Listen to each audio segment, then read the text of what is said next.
सुप्रभात दर्शकों, आज हम आपके लिए लेकर आए हैं भगवान विष्णु के 10 अवतारों में मुख्य अवतार उनका मत्स्य अवतार। सृष्टि के पालनकर्ता भगवान विष्णु संसार की रक्षा के लिए प्रत्येक युग में अलग अलग रूपों में पृथ्वी पर अवतरित होते हैं।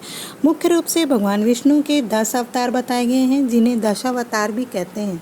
भगवान विष्णु के इन मुख्य 10 अवतारों के अलावा अंशावतार, आवेशावतार आदि को मिलाकर 14 अन्य अवतार भी बताए गए हैं। इस प्रकार भगवान विष्णु के कुल 24 अवतार बताए गए हैं। मुख्य दशावतार ये हैं: मत्स्य अवतार, कूर्म अवतार, वाराह अवतार, नरसिंह अवतार, वामन अवतार, परशुराम अवतार, राम अवतार, कृष्ण अवतार, बुद्ध अवतार और कल्कि अवतार। हम भगवान के पहले अवतार मत्स्य अवतार की आज चर्चा करेंगे। सतयुग के आरंभ में सत्यव्रत नाम से एक विख्यात राजर्षि हुए। राजा सत्यव्रत बड़े ही क्षमाशील, समस्त श्रेष्ठ गुणों से संपन्न और सुख दुख को समान समझने वाले एक वीर पुरुष थे। वे पुत्र को राज्यभार सौंपकर स्वयं तपस्या करने वन में चले गए। एक दिन राजर्षि सत्यव्रत नदी में स्नान करके तर्पण कर रहे थे। इतने में ही जल के साथ एक छोटी सी मछली उनकी अंजलि में आ गई। राजा ने जल के साथ ही उसे फिर से नदी में डाल दिया। तब उस मछली ने बड़ी करुणा के साथ राजा से कहा, राजन, मेरी रक्षा कीजिए। आप जानते ही हैं कि जल में रहने वाले बड़े जीव अपने छोटे जीवों को खा जाते हैं, फिर आप मुझे इस जल में क्यों छोड़ रहे हैं? राजा सत्यव्रत ने उस मछली की अत्यंत दीनतापूर्ण वाणी सुनकर उसे अपने कमंडल में रख लिया और आश्रम में ले आए। एक ही रात में वह मछली इतनी बढ़ गई कि उसे कमंडल में रहने के लिए स्थान ही नहीं बचा। तब वह राजा से बोली, राजन, अब तो कमंडल में मेरा निर्वाह नहीं हो सकता, अतः मेरे लिए कोई बड़ा स्थान ठीक कीजिए। तब राजर्षि सत्यव्रत ने उस मछली को कमंडल से निकालकर एक पानी के मटके में रख दिया, पर 2 घड़ी में ही वह वहाँ से बढ़कर 3 हाथ की हो गई। फिर उसने राजा से कहा, राजन, यह मटका भी अब मेरे लिए पर्याप्त नहीं, अतः मुझे सुखपूर्वक रहने के लिए कोई दूसरा बड़ा सा स्थान दीजिए। राजा सत्यव्रत ने उस मछली को वहाँ से उठाकर एक बड़े सरोवर में डाल दिया।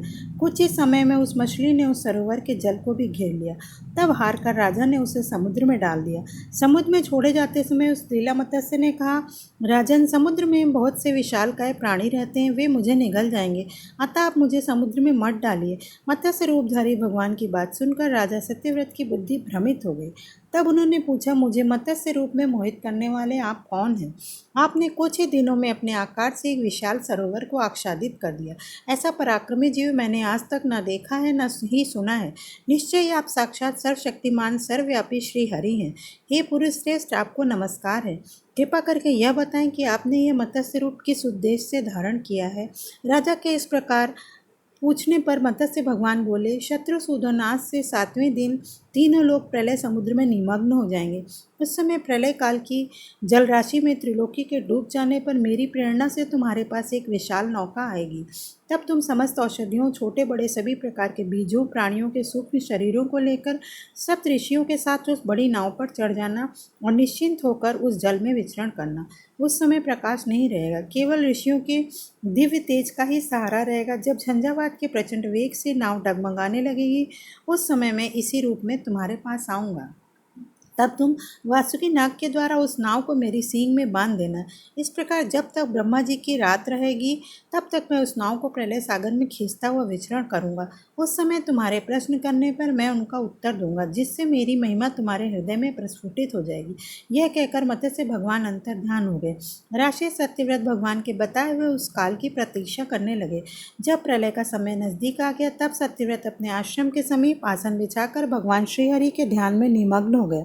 इतने में ही राजा ने देखा, समुद्र अपनी मर्यादा भंग करके चारों ओर से पृथ्वी को डुबाता हुआ बढ़ रहा है और उसी समय काले मेघ समस्त आकाश को आच्छादित करके भयंकर वर्षा करने लगे।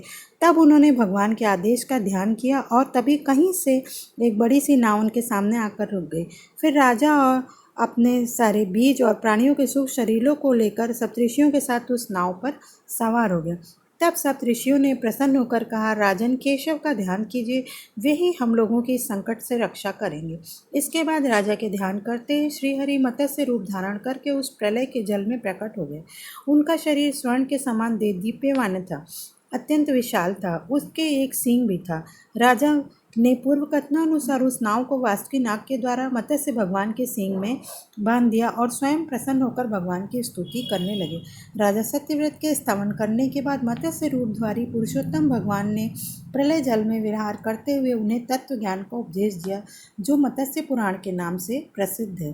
प्रलय काल के अंत में भगवान ने हयग्रीव नामक असुर को मारकर उससे वेद छीन लिए और उन्हें ब्रह्मा जी को दे दिया। भगवान की कृपा से राजा सत्यव्रत ज्ञान विज्ञान से संपन्न होकर इस कल्प काल में वैवस्त्य मनु बने। तो श्रोताओं, आज हमने आपको भगवान के पहले अवतार के बारे में बताया। अगले कार्यक्रम में भगवान के दूसरे अवतार कूर्म अवतार के बारे में आपको बताऊंगी। तब तक के लिए आप सब अपने घरों में रहिए, स्वस्थ रहिए, सुरक्षित रहिए। ओम नमो नारायणाय नमः।